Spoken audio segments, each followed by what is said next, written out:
indigenous people, we gonna fuck you all. Hello दोस्तों, इस समय मणिपुर बहुत ही बुरी तरीके से जल रही है।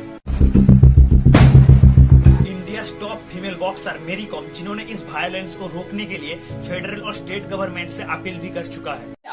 अपील कर रही हूँ कि स्टेट गवर्नमेंट और सेंट्रल गवर्नमेंट को ये सिचुएशन को जल्दी से जल्दी कुछ करे। मणिपुर में ये जो वायलेंस देखने को मिल रहा है, जैसे लग रहा है ये मणिपुर नहीं, फ्रांस, इजराइल, सूडान जैसी बाहर की कोई कंट्री है।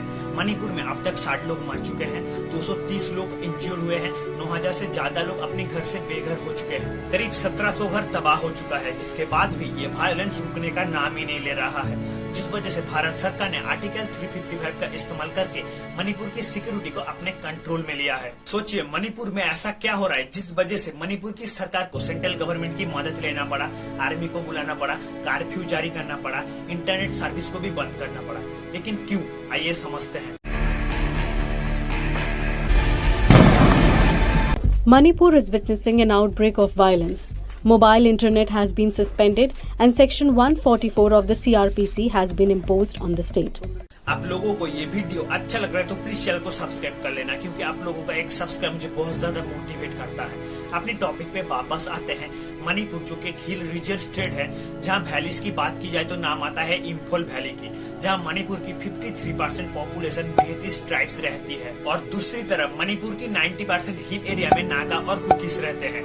नागा और कुकीज कुल मिला के 40% लोग मणिपुर की हिल एरिया में रहते हैं, और इस नागा और कुकीज ट्राइब्स के अंदर 33 रिकॉग्नाइज्ड ट्राइब्स हैं, और इस दोनों ट्राइब्स के अंदर ज्यादातर क्रिश्चियन कम्युनिटी के लोग रहते हैं। और दूसरी तरफ मणिपुर की और एक ट्राइब्स मेहती ट्राइब्स, जिसके अंदर हिंदू और मुस्लिम कम्युनिटी के लोग रहते हैं, जिन्हें मेनली पंगल्स कहा जाता है। इन मेहतीस का दावा है मणिपुर में म्यांमार और बांग्लादेश से भारी मात्रा में इलीगल इमिग्रेंट्स आते हैं, और इस इलीगल इमिग्रेंट्स की वजह से मेहतीस को काफी ज्यादा नुकसान का सामना करना पड़ रहा है। जैसा कि इलीगल इमिग्रेंट्स लोगों की वजह से उन लोगों की जॉब जा रही है, उन लोगों की जमीन को हड़प रही है, जिस वजह से मेहतीस ट्राइब्स शेड्यूल ट्राइब्स की डिमांड करने लगा है, ताकि उन लोगों को एजुकेशन, हेल्थ केयर में मदद मिले और गवर्नमेंट जॉब्स के अंदर उन लोगों के लिए कुछ सीटें प्रिजर्व किया जाए। इस साल फरवरी में मणिपुर का chief minister N Biren Singh ने जंगलों को प्रोटेक्ट और रिजर्व करने के लिए चुराचांदपुर जिले के कुछ गाँव से लोगों को बाहर निकाल दिया है। जिन लोगों को गाँव से बाहर निकाल दिया है, मेनली वो लोग कुकी ट्राइब्स के थे। उसके बाद 11 अप्रैल को सरकार ने चुराचांदपुर जिले में 3 चार्ज को इलीगल कह के तोड़ डाला,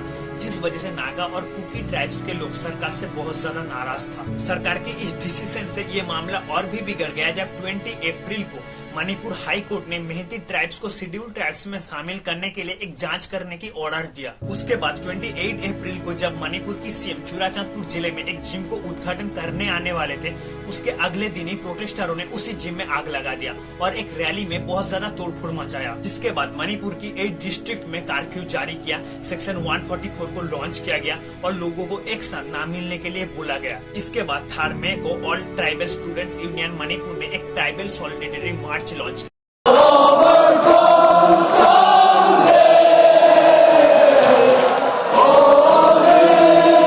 और उसके बाद चुराचांदपुर के एक गांव में अफवाह फैल गई कि मेहतीसों ने कुकीज के गांव में आग लगा दी, जिसके बाद कुकीज ने भी लगातार मेहतीस के गांव में आग लगा दी।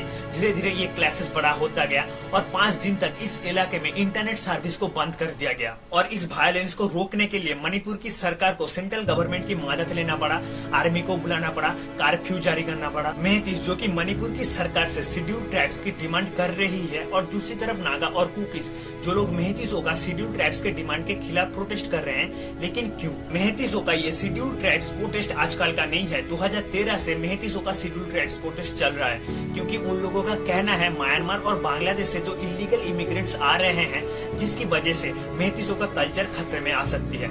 जिसलिए मेहतीस मणिपुर की सरकार से शेड्यूल ट्राइब्स की डिमांड करते हुए प्रोटेस्ट कर रहा है। अगर मेहतीसों को शेड्यूल ट्राइब्स की स्टेटस मिल जाए तो इससे नागा और कुकीज को क्या फर्क पड़ेगा? फर्क पड़ेगा। नागा और कुकीज का दावा है मेहतीस ऐसे में ही वेल एजुकेटेड और पावरफुल है, और मेहतीस का कुछ ट्राइब्स एससी और ओबीसी कैटेगरी में है, तो उन्हें शेड्यूल ट्राइब्स की जरूरत क्या है? मेहतीसों को शेड्यूल ट्राइब्स की स्टेटस मिल जाए तो मेहतीस और भी ज्यादा पावरफुल हो जाएगा, जिससे हिल के लोग और भी ज्यादा मुश्किल में आ जाएगा। एक जॉब्स के अंदर बहुत ज्यादा कंपटीशन देखने को मिलेगा।